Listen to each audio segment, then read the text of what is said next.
Nouvelle édition de Métro News pour cette semaine. Bonsoir à toutes et à tous, bienvenue. Au sommaire de l'actualité, fin du suspense. Le Conseil présidentiel a fait choix de Gary Coney comme nouveau Premier ministre. 6 des 7 conseils présidentiels ont voté en faveur du médecin après un entretien réalisé avec chaque candidat à ce poste. Les bandits doivent choisir entre la prison et la mort, selon l'ambassadeur des États-Unis à Port-au-Prince, M. Dennis Hankins. Le diplomate a dans le même temps assuré que la mission multinationale sera bientôt déployée sur le terrain. Il révèle que la première base construite par les Américains est prête. En titre également, la Banque interaméricaine de développement a approuvé un don de 20 millions de dollars pour soutenir la réforme éducative en Haïti. Ce fonds sera décaissé dans le cadre du plan décennal d'éducation et de formation.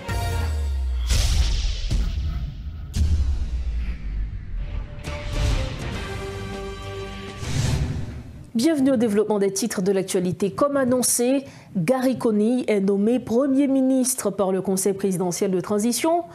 Le CPT vient de voter Gary Coney comme nouveau Premier ministre.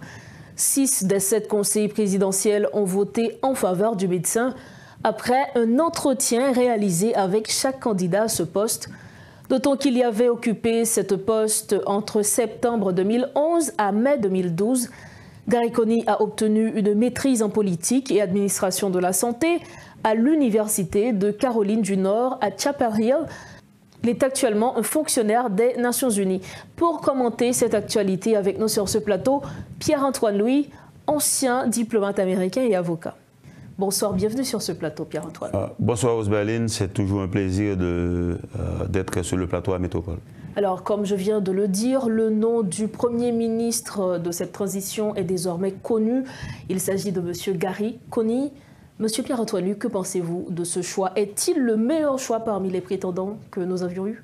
Bon, Dr Gary Coney est un ancien Premier ministre sous l'administration du président Michel-Joseph Martelly. Il fut Premier ministre pendant autour de 90 jours en 2011. Suite à un imbroglio politique avec le président. En fait, c'était même pas un imbroglio, c'était un choc politique avec le président. Il avait dû démissionner. Et puis depuis lors, il a été à l'étranger. Je ne sais pas s'il a mis les pieds dans le pays depuis, je n'ai aucune idée. Quitte à savoir qu'il réside à l'étranger. Or que la Constitution stipule les conditions pour devenir Premier ministre. Notamment de résider dans le pays pendant 5 ans, et de s'être acquitté avec le fisc pendant ces 5 années. Et aussi, il y a un critère d'âge. Donc, pour la transition, il y a eu certaines exceptions qui fait que M. Coney, qui n'a pas vécu dans le pays pendant 5 ans et qui n'était pas un diplomate haïtien accrédité à l'étranger, donc quand il est en poste dans une mission diplomatique haïtienne, il serait dans le sens de la Convention de Vienne sur les relations diplomatiques sur le territoire haïtien. Donc, on a fait des soubresauts pour trouver un Premier ministre qui avait échoué déjà et qui n'a pas vécu dans ce pays. On se demande sur quelle base il a payé 5 ans d'impôts, 5 années d'impôts. Est-ce qu'il était revenu en Haïti chaque année pour payer ses impôts et sur quelle base il a payé ce qu'il a payé? Toujours est-il, pour les besoins d'une énième transition, 20 ans plus tard après M. Latortue, aujourd'hui on a le Premier ministre Gary Coney. Cela étant, il est le Premier ministre désormais de ce pays et on lui souhaite plein succès. Le peuple haïtien en a marre. Il est temps que le pays soit doté de gouvernement et on espère que d'ici 72 à 96 heures, qu'il puisse, en consultation avec le Conseil présidentiel et les parties prenantes à l'accord du 3 avril 2024, plutôt former un gouvernement. Cependant, ça c'est un peu hypothétique parce qu'apparemment, monsieur le docteur Gary Coney n'est pas sur le territoire national, il est à l'étranger, quitte à savoir quand il va rentrer au pays. Alors, vous l'aviez dit, monsieur Gary Coney a été Premier ministre de ce pays. Et selon vous, il avait échoué. Est-ce que dans cette transition, il pourra jouer efficacement son rôle tel que prévu par la Constitution? Ou est-ce que ce ne sera pas une personnalité qui sera là pour satisfaire les caprices des membres du Conseil présidentiel de transition? Bon, M. Kony a une réputation d'être quelqu'un qui est un peu conflictuel, parce qu'il avait eu un conflit assez torride avec le président, l'ancien président Michel-Joseph Martelly. Donc on espère qu'avec le temps, M. Kony a mûri. Et que aussi que M. Kony comprenne que Haïti n'est pas un tremplin ou encore une passerelle à d'autres préoccupations internationales et que les problèmes que confronte le peuple haïtien sont extrêmement sérieux. Quand on est sur le plateau, même si on a été à la primature pendant 90 jours ou 120 jours, ce que nous vivons actuellement en Haïti est extrêmement différent à ce qu'on a vécu et on avait vécu en 2011. Croyez-vous que M. Kony soit au courant de toute la souffrance que le peuple endure de jour en jour? Puisque vous l'aviez dit, il n'est pas dans le pays, il ne résidait pas en Haïti. Est-ce que c'est quelqu'un qui est bien informé de la souffrance, de la misère du peuple haïtien? Pour avoir vécu à l'étranger pendant longtemps et revenir au pays de temps en temps, chaque fois que je revenais en Haïti, je voyais que je n'avais pas compris beaucoup de choses. C'est maintenant que je vis dans le pays que je commence à comprendre. Et en Haïti, même quand on pense ou qu'on croit qu'on a compris, on se rend compte au quotidien qu'on n'avait rien compris. Donc M. Kony n'aura pas la partie facile. Ce sera extrêmement difficile pour lui, sur un terrain qu'il ne maîtrise pas trop, bien qu'il y fût né, j'imagine, il y a 53 ou 54 ans. C'est un pays bien différent de celui où il était Premier ministre il y a 13 ans, voire maintenant. Donc c'est extrêmement difficile pour M. Kony. On espère qu'il aura les capacités d'écoute, la patience, mais aussi la fortitude pour mettre en œuvre la feuille de route de la transition. Mais aussi, il n'y a pas que la feuille de route de la transition. Il y a aussi des attributions constitutionnelles. Et le pays doit fonctionner au quotidien. Donc il y a la mise en œuvre d'une feuille de route de 5 axes, mais il y a aussi les besoins d'une population qui a beaucoup souffert et qui confronte un terrorisme qui est tellement fracassant, on ne trouve pas les mots pour le caractériser. Donc M. Kony devra, aussitôt qu'il arrive en Haïti, faire tout ce qu'il peut pour comprendre le contexte dans lequel il va évoluer. Ce n'est pas donné d'avance. Alors, M. Pierre-Antoine Nuy, vous l'aviez dit, il est conflictuel, il ne connaît pas assez le terrain. La question qu'on se pose, pourquoi le Conseil présidentiel de transition a fait ce choix? Quelles sont les motivations? Et est-ce que vous ne prévoyez pas d'ores et déjà un échec de ce gouvernement? Bon, j'espère que, aussi modestement que je vais tenter de le dire et humblement que je vais tenter de le dire, je connais suffisamment de gens dans ce pays pour savoir que dès lors qu'il s'agissait de nommer un Premier ministre, il y avait des gens qui voulaient plébisciter Dr Kony. Donc ces gens-là ont eu gain de cause. Il paraît qu'avec le tweet de l'ambassade des États-Unis récemment, il ne serait pas exclu, bien que je ne suis pas de ceux qui pensent ainsi, il ne serait pas exclu que le réseau international de M. Kony ait joué en sa faveur. Par exemple, il a été représentant résident du Programme des Nations Unies pour le développement et coordonnateur résident du système des Nations Unies en Jamaïque avant de devenir représentant régional de l'UNICEF pour l'hémisphère occidental. Donc il s'y connaît dans la CARICOM, il a dû jouer avec ses réseaux et aussi avec le rein qu'il avait proposé, selon certains dires, aurait même fait un deal avec la CARICOM pour que M. Kony devienne Premier ministre. Donc il ne faut pas écarter une main internationale dans la nomination de M. Kony également. Alors, dernière question pour finir, Pierre-Antoine Nuy. Est-ce que vous pensez que cette nomination va accélérer la venue de la force multinationale, puisque nous savons que les gangs continuent leurs exactions au niveau de la région métropolitaine de Port-au-Prince, notamment à Gressier. Il y a eu de récents cas d'assassinat. C'est celui des 2 missionnaires américains assassinés en pleine la semaine dernière, Pierre-Antoine Nuy. Il y a eu aussi des réactions de la part du président américain Joe Biden, de l'ancien président américain Donald Trump et aussi de l'ambassadeur américain en Haïti, M. Dennis Hankins. Mais entre-temps, un nouvel épisode du feuilleton kényan, avec le premier contingent qui était attendu à la fin de ce mois, tarde à venir. Pierre-Antoine, lui, peut-on encore espérer la venue de cette mission? Et aussi pourquoi les États-Unis ne veulent pas intervenir malgré l'urgence aujourd'hui? Bon, on l'aurait souhaité, ne serait-ce que pour, qu'est-ce que je vais dire, ne serait-ce que pour amoindrir, voire même pour arrêter les souffrances de la population haïtienne. Cependant, il n'y a pas que la nomination du Premier ministre. Il y a aussi la question de former un gouvernement, parce que le Premier ministre est le premier des ministres, mais il est un ministre du gouvernement. Donc, il va falloir former un gouvernement le plus rapidement possible. Malheureusement, Dr Kony est à l'étranger. Ça ne peut pas se faire de l'étranger. Et actuellement, il existe des difficultés, n'est-ce pas, de transport entre Haïti et les États-Unis d'Amérique, où se trouve actuellement M. Kony, si je comprends bien, parce qu'il serait à New York. Donc, M. Kony va devoir rentrer au pays et commencer la tâche ardue de former un gouvernement en Haïti. Et ça, c'est extrêmement difficile, le partage du gâteau à l'haïtienne.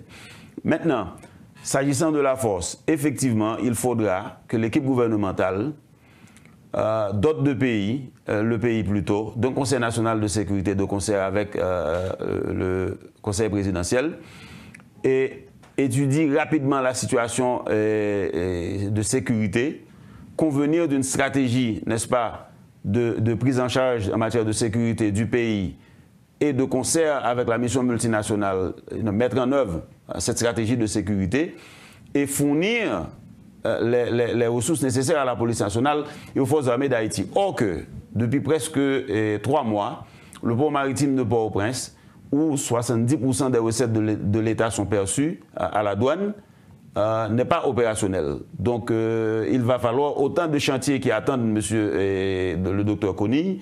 Ce n'est pas un cadeau qu'on lui a fait. Si c'est un cadeau empoisonné parce que c'est extrêmement difficile, comme il le sait si bien, de gouverner ce pays.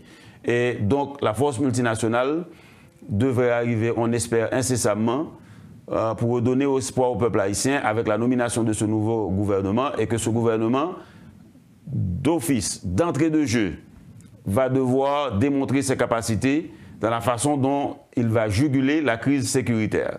Et si la crise sécuritaire est mal jugulée, on ne peut pas mettre en œuvre le reste de la feuille de route de ce gouvernement. Donc, la nomination du Premier ministre et la formation du gouvernement, ces deux événements sont capitaux. Ces deux événements sont capitaux. Merci infiniment, Pierre-Antoine, d'avoir répondu à nos questions. Un plaisir, comme d'habitude. Voilà, c'est avec nous l'ancien diplomate américain, avocat Pierre-Antoine Louis. Il était notre invité ce mardi pour commenter l'actualité politique et sécuritaire. Merci de votre fidélité à Télémétropole. La suite des informations. Les bandits n'ont que 2 choix, la prison ou la mort, selon l'ambassadeur des États-Unis en Haïti, Denis Hankins. Invité à la rubrique Le Point, il a souligné que les préparations se poursuivent pour le déploiement de la mission dans le meilleur délai. Le diplomate a annoncé que les soldats de la mission multinationale seront bientôt déployés. La première base, construite par les Américains, est prête et il se concentre désormais sur l'aviation, essentielle à la mission. Les États-Unis continuent de s'engager financièrement et logistiquement. Un extrait de ses propos. Les gens américains qui ont dédié leur vie pour les Haïtiens, pour aider les Haïtiens, c'est triste que c'est les membres de gang qui ont décidé de tuer ces gens qui travaillent pour les Haïtiens. Je suis sûr, et nous avons reçu les garanties du gouvernement qu'il y aura de justice.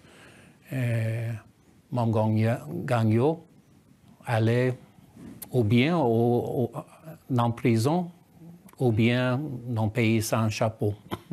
Mais c'est le fait que pour le moment, il n'y a pas de moyens du côté du gouvernement ni du gouvernement américain d'aider dans ce type de situation. C'est la raison pour laquelle nous voyons cette mission mission d'appui de sécurité. C'est essentiel pour renforcer la capacité du gouvernement haïtien de répondre à ce type de situation. Il faut avoir aussi un système pour être sûr qu'ici c'est une décision de conseil qu'on conseille et de parler avec la population et c'est aussi avec les forces, les leaders de sécurité, les membres du gouvernement. Quand il y a un nouveau Premier ministre, je pense que cette question de dialogue avec la population, c'est nécessaire. S'il y aura des élections d'ici 20 mois, nous espérons qu'il y aura plus que 20% de participer. Et pour participer, les Haïtiens doivent avoir une certaine confiance du système, en confiance dans le gouvernement. Est-ce que les États-Unis sont seulement engagés dans la logistique de la mission multinationale? Il y a plusieurs autres pays qui sont déjà engagés. Bien sûr, il y a les pays qui ont déjà fait l'offre. Alors, c'est Kenya, c'est Jamaïque, Belize, autres pays qui ont déjà fait une décision de participer. Ce que nous avons fait est de prendre charge de création de bases logistiques. Et ça, c'est fini maintenant à l'aéroport. Il y avait cette délégation du gouvernement de Kenya qui était ici, même pendant la visite de leur président à Washington. Alors, pour les Kenyans, c'était de voir est-ce que vraiment il y a des logistiques en place. Il reste toujours, alors, avant le déploiement de 2500, nous sommes en train de parler avec d'autres pays, de trouver des équipements qui sont nécessaires. Nous espérons, et c'est prévu que maintenant, il y aura le déploiement des premiers Kenyans avec les ressources qui sont présentes maintenant. Et je pense maintenant, c'est plus une question d'organiser l'aviation et tout ça. Mais pour le long terme, il faut avoir plus des équipements. Nous sommes en train d'identifier dans les ressources américaines, mais parler avec plusieurs autres pays, de donner les fonds aux fonds communs de l'ONU ou de donner des équipements, puisque tous les pays qui veulent participer peuvent avoir des équipements nécessaires. Au même temps, il y a une deuxième priorité, c'est toujours de renforcer la capacité de police nationale. Vous avez vu, on a déjà donné pendant les dernières semaines des blindés pour la police nationale. Il y a autres équipements parce que le président Biden a autorisé les ressources du gouvernement américain qui sont en surplus pour aider soit la police, même en certaines conditions l'armée nationale, aussi avec le MSS. Toujours concernant la mission, les retards accumulés dans l'arrivée de la mission créent beaucoup de confusion, donnant lieu à des spéculations.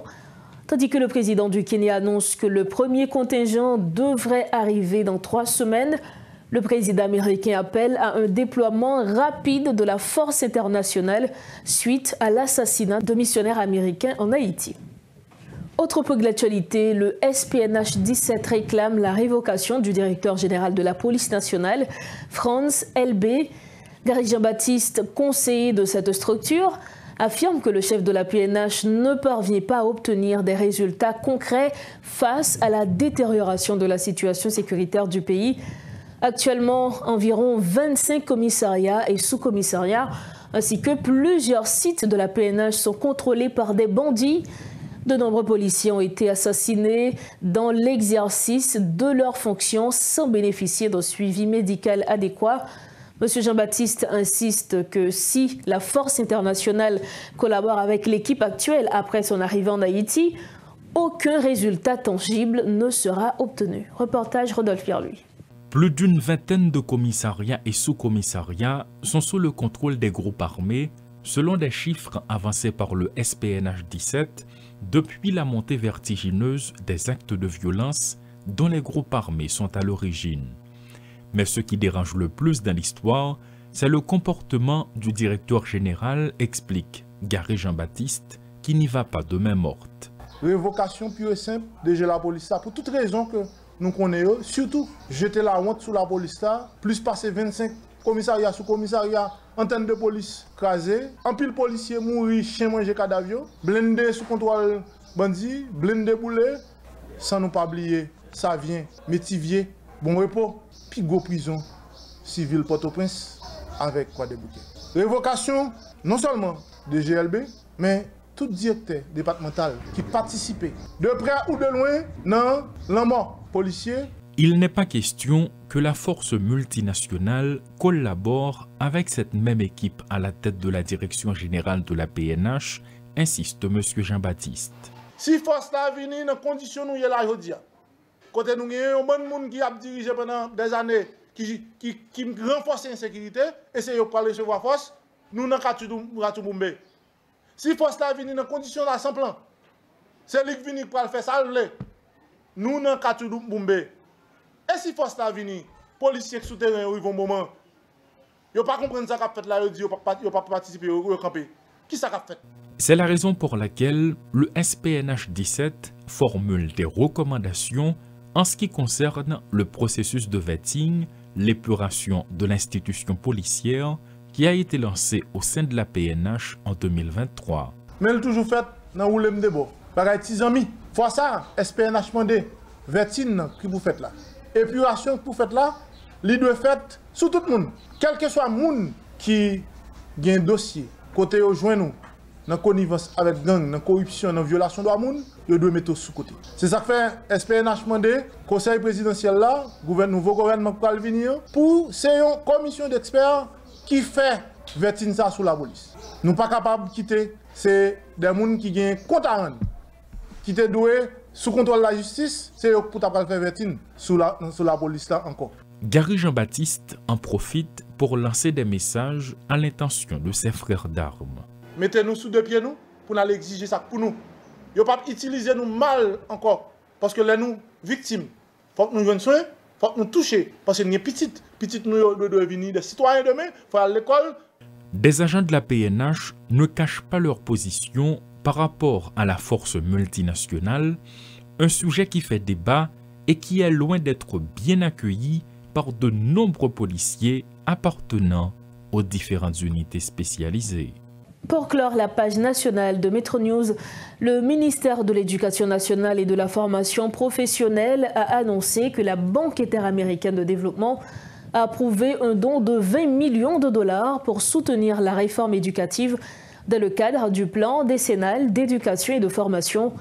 Ce financement destiné au projet d'appui à la gouvernance éducative permettra de moderniser le système des formations et de gestion de l'éducation et de développer de nouveaux programmes scolaires, incluant la formation des enseignants et l'acquisition de matériel pédagogique en créole haïtien. Le MENFP remercie la BID pour ce soutien qui s'ajoute à un financement de 44 millions de dollars reçu en avril dernier pour l'éducation en Haïti. Nous refermons cette édition de Metro News, mais avant de partir, voici l'essentiel de l'information développée ce mardi. Fin du suspense, le Conseil présidentiel a fait choix de Gary Coney comme nouveau Premier ministre. 6 des 7 conseillers présidentiels ont voté en faveur du médecin après un entretien réalisé avec chaque candidat à ce poste. Les bandits doivent choisir entre la prison et la mort, selon l'ambassadeur des États-Unis en Haïti, M. Denis Hankins. Le diplomate a dans le même temps assuré que la mission multinationale sera bientôt déployée sur le terrain. Il révèle que la première base construite par les Américains est prête. Et puis la Banque interaméricaine de développement a approuvé un don de 20 millions de dollars pour soutenir la réforme éducative en Haïti. Ce fonds sera décaissé dans le cadre du plan décennal d'éducation et de formation. Voici ce qui met fin à notre édition de Metro News. Merci infiniment à chacun de vous de l'avoir suivi. Prochain rendez-vous demain mercredi. Bonsoir.